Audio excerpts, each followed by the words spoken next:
c'est Tania. Alors aujourd'hui je vous retrouve pour une toute nouvelle vidéo. Aujourd'hui je vous fais mon update lecture du mois de juillet. J'ai déjà lu 4 livres en cette première moitié du mois de juillet, donc je vous présente ça tout de suite. Le premier livre dont je vous parle, il s'agit de Rule de Jay Crownover, qui est le premier tome de la série American Men. Donc c'est une série que j'avais très envie de commencer depuis super longtemps, je vous le dis. C'était fou à quel point j'avais envie de commencer cette série-là parce que j'en entendais que du bien. Et finalement, je lui ai donné une note de 4 sur 5 à ce tome-ci parce que ça a été une petite déception.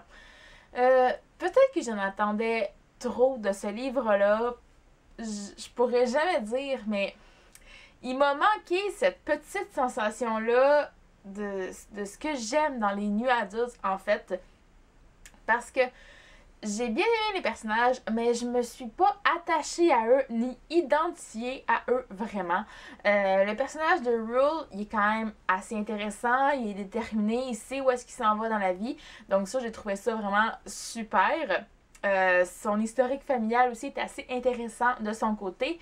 Mais ce qui m'a un petit peu plus dérangé, c'est le personnage féminin qui s'appelle Sha ou Sho ou je sais pas exactement.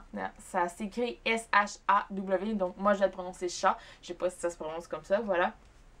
Mais ça m'a dérangé surtout parce que elle va vraiment faire passer les besoins des autres avant les siens et ça m'a tellement agacée.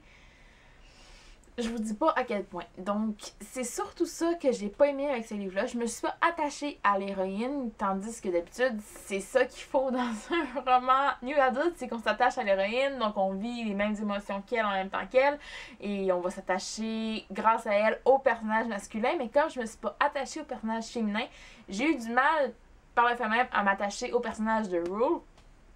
Donc voilà, ça a eu un impact vraiment sur toute ma lecture. Je dirais que la romance là-dedans commence d'une manière, disons, pas spéciale, mais bon, c'est particulier. Disons, je me disais, ça va pas arriver comme ça, et puis oui, ça arrive comme ça. Je me suis dit, ok, je m'y attendais pas du tout, et puis après, ça va se développer après cet événement-là, si je pourrais dire. Mais c'est ça, c'est ce qui se passe comme... On a un gros événement déclencheur au début. Ce qui se passe après, j'ai trouvé que c'était un peu fade en comparaison. Donc, j'ai perdu l'intérêt vers le milieu du roman. Et franchement, j'avais jamais vu une copie papier du livre, mais je m'attendais pas à ce que ce soit un livre de 400 pages. Franchement, c'est quand même un très long new adult. Et puis, même si ce qui se passe dedans est intéressant, ça me... Voilà, il manquait un petit peu d'action et de rebondissement pour moi, surtout vers le milieu du livre. Vers la fin, il y a les rebondissements habituels et la petite chicane habituelle, comme voilà. Vous voyez le genre, c'est un new adult. Mais sinon, vers le milieu, j'ai perdu l'intérêt. Il a fallu que je me force un peu à poursuivre ma lecture. Pour la finir, ça a été quand même assez difficile. Ça m'a pris presque une semaine à le lire, ce qui est vraiment pas le cas d'habitude avec un new adult. On s'entend, ça me prend 2-3 jours, parfois moins quand c'est vraiment un tout petit. Mais pour celui-là, j'ai eu un petit peu de mal. Donc, je sais pas si je vais lire la suite encore.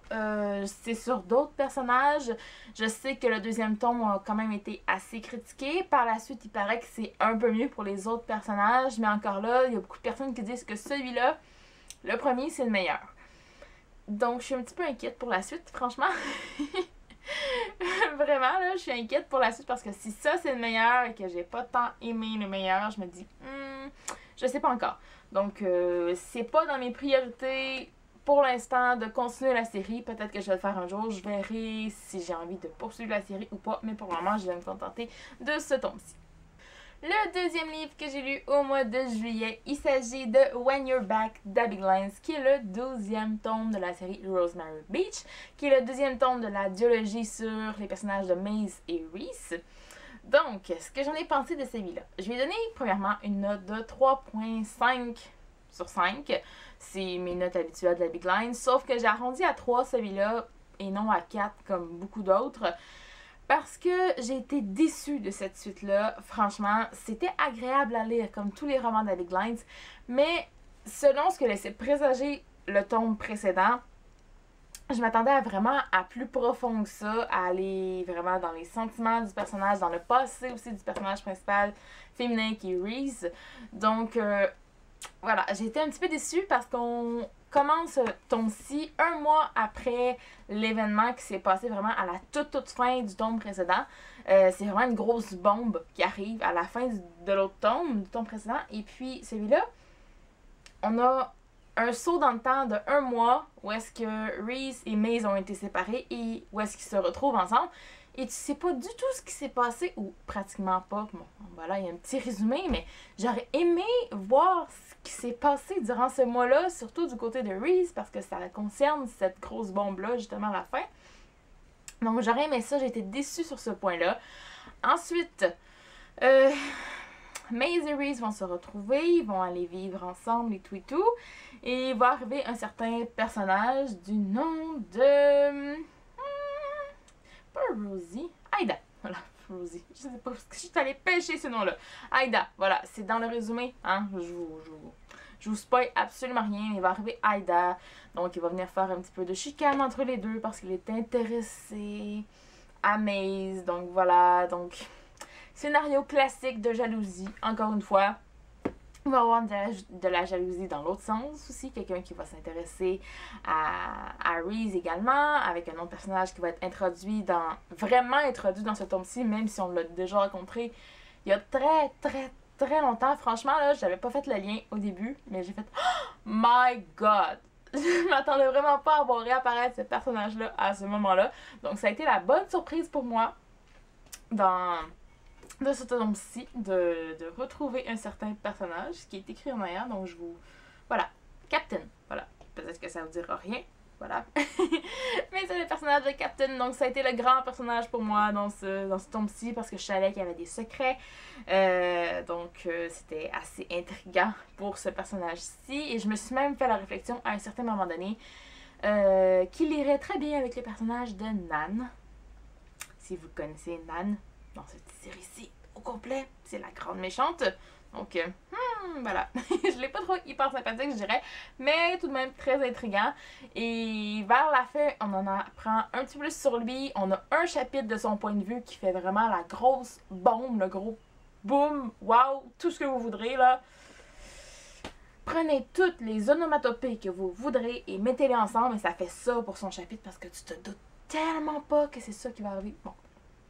Là, je peux pas vous en dire plus, mais franchement, ça a été le gros wow pour moi dans ce tome-ci parce que sinon, ce qui se passe avec Maze et Reese, c'est assez banal, ça s'est déjà vu dans les autres romans d'Avig Lines aussi.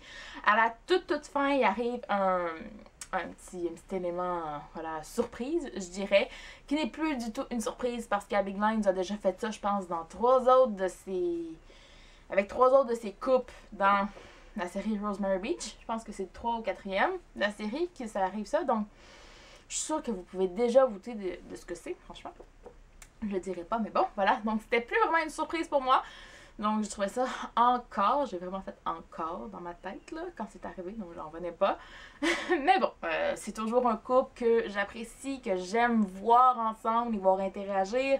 Reese va évoluer aussi beaucoup encore dans ce tome-ci, peut-être moins que dans le tome précédent, mais quand même, elle va vraiment évoluer encore.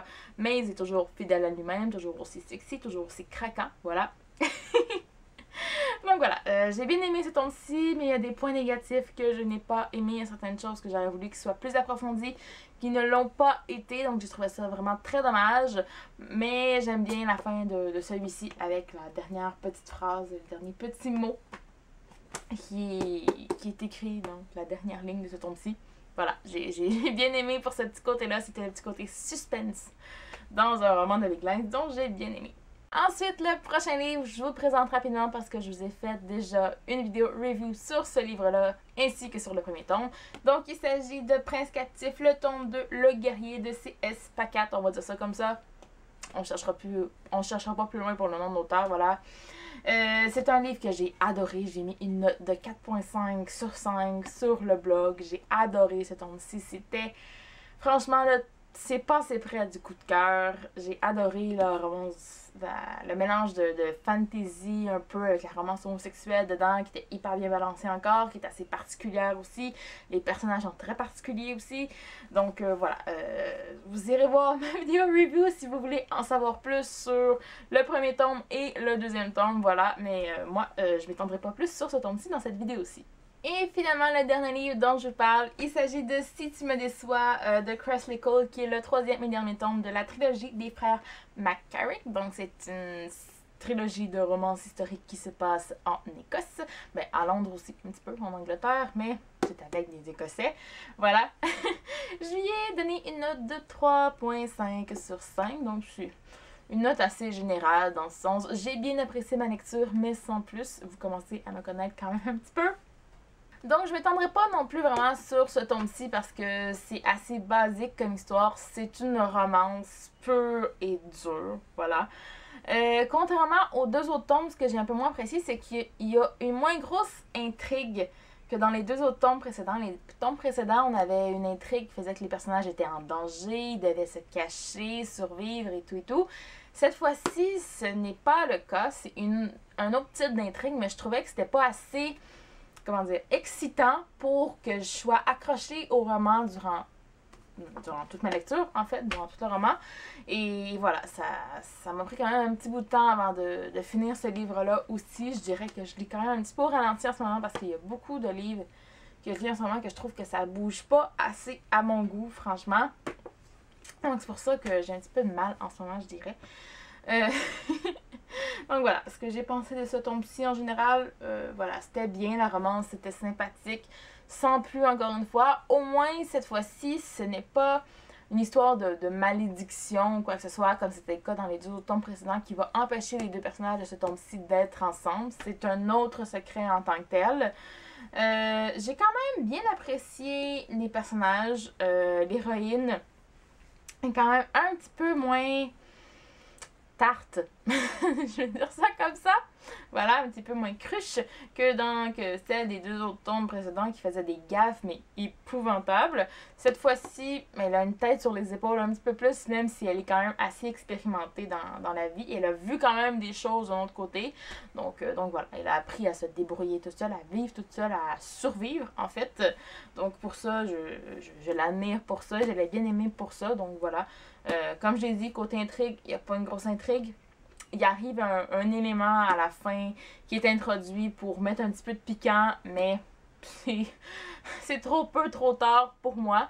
Donc voilà, j'ai mis une note de 3.5 à ce livre-là. Je l'ai arrondi à 3, puis je me demande même si je ne devrais pas la descendre tout simplement à 3 parce que c'était le tome que j'ai le moins apprécié de la série. Donc voilà. J'ai enfin terminé une série quand même. Je suis tout de même assez contente. C'est Kresley Cole, j'aime bien, mais je suis prête à passer à autre chose avec cet auteur-là. Et bien voilà, c'est ce qui conclut ma vidéo update lecture du mois de juillet. J'espère que vous avez apprécié. Je vous rappelle que tous les liens vers mes articles sur le blog vont être en barre d'infos si vous voulez aller lire mes chroniques qui sont beaucoup plus détaillées que les avis que je vous ai donnés aujourd'hui. Donc voilà, en attendant la prochaine vidéo, moi je vous dis à la prochaine et bonne lecture.